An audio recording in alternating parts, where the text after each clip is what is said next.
Hi friends, chicken fry செய்கிறதுக்கு தேவையான vegetables எல்லாத்தையும் நல்லா ஸ்லைஸாக கட் பண்ணி வச்சுக்கிட்டேன். சிக்கன் ஃப்ரை பண்ணி அதையும் சின்ன சின்ன பீசஸாக போட்டு வச்சுட்டு ஸ்டவ் ஆன் பண்ணுறதுக்கு முன்னாடி ஹபியை வீடியோ எடுக்க சொன்னேன். அவங்க நானே செய்கிறேன், நீ வீடியோ எடுன்னு சொல்லிட்டாங்க. ஆயில் சூடு ஏறினதும் ஒரு எக் நல்லா ஃப்ரை பண்ணிவிட்டு ஒரு ஆனியன் சேர்த்து அதையும் நல்லா ஃப்ரை பண்ணிவிட்டு குடமிளகாய் கேரட்டு நல்லா சேர்த்து நல்லா வணக்கிட்டு கொஞ்சம் வெஜ்ஜீஸ்க்கு மட்டும் தேவையான உப்பு போட்டு முட்டைக்கோசியும் சேர்த்து நல்லா வணக்கிட்டாங்க.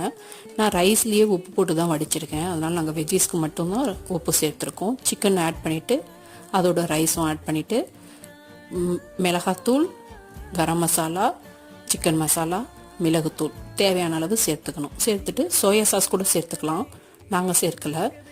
உங்கள் நீட்க்கு ஏற்ற மாதிரி இந்த மசாலாவோட அளவெல்லாம் சேர்த்துக்கோங்க. கொஞ்சம் காரமாக இருந்தது, நான் வாழைப்பழம் தொட்டுட்டு சாப்பிட்டேன். இது நல்லா ஃப்ரை பண்ணி நல்லா மிக்ஸ் பண்ணி கொடுத்துட்டு ஸ்டவ் ஆஃப் பண்ணிவிட்டு சர்வ் பண்ணலாம். அவ்வளோ எம்மியாக இருக்கும். ட்ரை பண்ணி பாருங்கள், என்ஜாய் பண்ணுங்கள்.